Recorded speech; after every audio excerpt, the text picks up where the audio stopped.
Yo guys, what is up? Welcome back to another AFK journey video. In this video, I want to recap the top teams for the Immortal squad Thalassa, depending on which heroes you have on your account.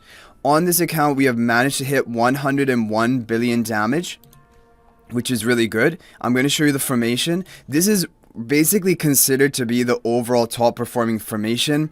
I only have 36 faction talents. Really, the key ones that you want to upgrade are to get all of the skill upgrades and then all of the attack node upgrades. You don't have to, for example, max out the tree getting 39 and like upgrading that final node, because it gives you very minimal stats each upgrade and it's really expensive. But if you want to like fully optimize everything, then you can do it. But honestly, I think the RNG matters more than actually that minor stat boost. Okay, so here's a team formation.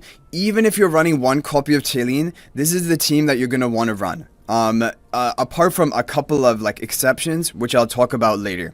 And it is really important to get the blast charms onto Talene, even if she's one copy, because her damage output is still one of the highest of your entire two combined teams, and so giving her the blast charms is going to improve your damage the most. And I've also refined them, as you can see here, because I think she is a top priority for refinement because of how much damage she deals in this Ravaged Realm Immortal squad. For the Viperon, ideally you want to run Insight Charms onto him so that he has the tankiness, because he can die towards the end. Or you can try to run like a more like Sorcery Charm, like an offensive option.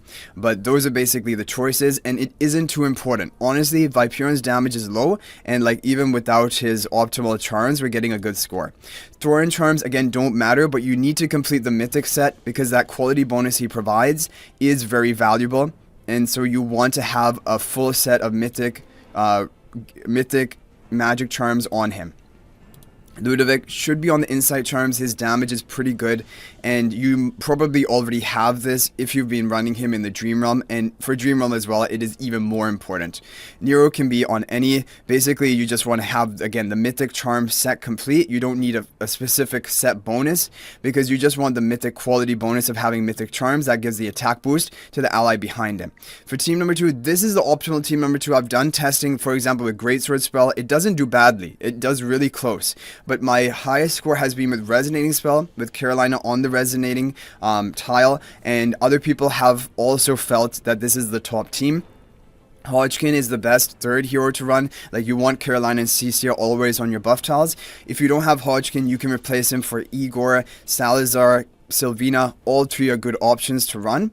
And your damage will only be like maybe 1 or 2 billion lower. You can try Greatsword Spell, you can try Resonating Spell, whichever one does better for you. But for this Talene team, Verdant Spell is the best choice, unless you want to go for a frontline strategy with Sylvina, which some people are doing. But for me, I found that the Verdant Spell team is doing better than that team, and so I wouldn't really recommend it. However, they're really close. So we will show you the formation. But yeah, we're going to take a look at this replay, and then we're going to go through the other teams if you don't have Talene, or if you have one copy of Talene, what type of teams you can run. But like I said, even if you have one copy of Talene, this team right here is going to be a great option for you to run, and it is usually still considered the best, unless you have, like, for example, other certain specific heroes built up, which we'll talk about. Okay. But yeah, and for the second team, the charm priority is going to be Arcane Charms on Carolina. Those are really important because their damage is high. Gale Charms onto Cecia if you can. I don't have them yet. I have the other attack speed and health charms that she has. And then finally for Hodgkin, either Blast Charms, Arcane Charms are good. For Salazar, Titanic Charms. For Sylvina, Gale Charms if you're running her on Team 2. Okay, like right there, that was perfect. Talene almost went down, but she had like just literally 1% health, and she was still kept casting. Right here, she did go down, and she has to revive herself. But look at this, like Viperon gets taken down pretty low, and this is why the Thorn Soul Pact is important to keep him alive. Even Insight Charms could be important, because look at this. Well, I mean, even the Ludovic is taking a lot of damage in the back. And this is why Nero is good. In case any of them die, they can have their shadow, basically, version to continue dealing damage. But that was overall a really smooth fight. And for the team number 2, like we mentioned, the charms Arcane onto Carolina, Gale Charms onto Cecia, and Blast or Arcane onto Hodgkin. And if you want to run Sylvina, you can do Gale. If you want to run Salazar, Titanic Charms. If you want to run Igor, any offensive option, probably the Reaper Charms for the attack. Usually, like, the attack is doing the best. But yeah. Okay, so this is a good team. Hodgkin is the best, but if you don't have Hodgkin, you're only going to miss out on 1 or 2 billion damage if you run, for example, the other heroes that we mentioned here. But yeah, Resonating Spell has been the best for this team number 2. Now, there is also a team we'll show you if you have literally 0 copies of Talene. But even if you have 1 copy of Talene, it is going to be better for you to run some version of a Talene team, because they have just been doing better for people. And for example, the 0 copy Talene team, the best I've been able to get is 79 billion, and there are people who are even getting 83 billion with 1 copy of Talene. So, and most people, if you've been playing and you've gotten all hero like event, basically the daily event where we would get different heroes and all heroes, at least 1 copy of them. If you have Talene from that, then you'll be able to run the 1 copy team. So now I'm going to show you the 1 copy team formations, which have done really well for people. It is going to be this team. Surprisingly, this team did really well for people. And you're going to have Frontline Spell with Salazar on the other buff tile, and a Resonating Spell on the Carolina on the second buff tile. This one set around 83 or 84 billion damage from someone who had just like Supreme Plus level of heroes, and with the 1 copy of Talene. So again, Talene will want to have the Blast Charms. Salazar ideally should be on the Titanic Charms. Sylvina, so in this team comp, it will depend. The reason why we say Sylvina should not be on the Gale Charms and she should be on a Rainbow set is it might damage the boss too quickly, and the boss ramps up in damage and ends up killing your team. However, if you have 1 copy of Talene, it might be better for you to run Gale Charms on Sylvina and get that bonus damage. But when you look at Sylvina, honestly, her damage output is low. It's always a safe option for you to just go for a Rainbow set on Sylvina. Basically, because if you have this Gale Charm set, she might hit too hard in the early stages, and then the boss ramps up in his damage output and ends up killing your team early, and then your overall damage is lower. Nero doesn't really matter, he just needs to have a mythic set. Ludovic on the Insight Charms, and we've talked about Salazar, Titanic, and Talene on the Blast Charms with the Frontline Spell. The team will work because with Frontline Spell, you're going to have your allies moving into the enemy side of the battlefield, and Talene is going to hit harder. For the team number 2, this is the team basically. Thorin is going to increase the damage dealt by your Carolina and Cecia, and this is an overall good team that you can run. Now, if you have Scarlita built and 1 copy of Talene, this team is doing the best for people. However, this is a weird position to be in. Like, you would have to have played probably from global launch. Maybe you went for Scarlita, built her up for PvP, and then you didn't go for Talene after that.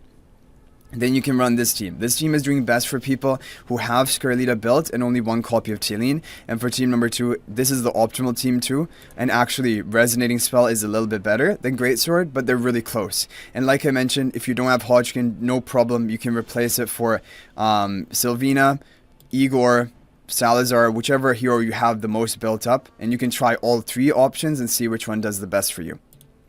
But this is a really good team to run with even 1 copy of Talene.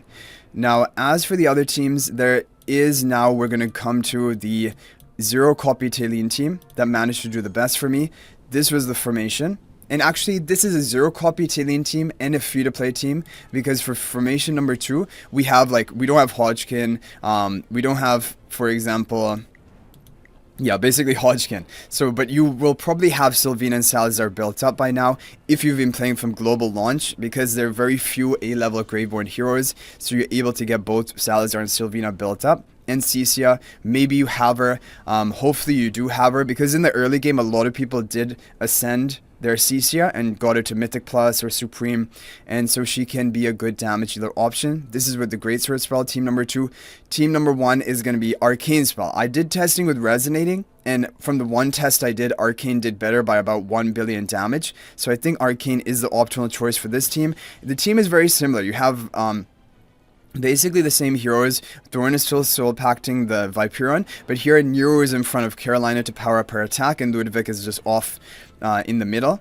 and this is basically the team you want to run. In this team, the Viperion charms are going to matter more because look at his damage output, it is high. So if you can get him anything that gives him an offensive stat, whether it be sorcery charms, insight charms, those are going to be good for him. Again, Carolina, really important to have on the arcane charms for a team like this. So this is only, you should run this if you have 0 copies of Talene.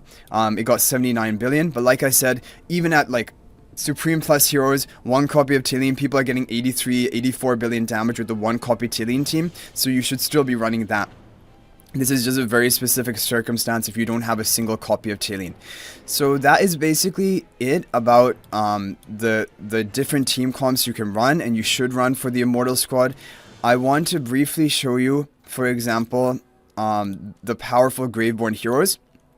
So Talene, of course, should always be run even at 1 copy. The other heroes here, you can mix and match to some extent, but the top performers for the buff tile are going to be Carolina Cecia on team number 2. But if you need to, you can run Salazar on it, like we've seen, and you can even run Viperion on it on team number 1, is actually considered one of the best. And for the team number 2 final slot, you can run Sylvina. You don't have to run Hodgkin. Like for most people who do not have, like higher spenders would have Hodgkin and Nara Supreme Plus, but other than that, they would not probably. And then, so you don't have to run those 2. Anyway, Nara is not great here, but Igor can be good, Salazar can be good, Sylvina can be good. So these are basically the heroes you want to try and run. Like Thorin, Carolina, Cecia, Ludovic, Viperion. Those and Talene, basically that's already 6 heroes which you should always be running, and even Nero you should always be running. That's 7 heroes, and then for the final 8 slot is just decide Sylvina, Salazar, Igor, and you can try which one does the best for you.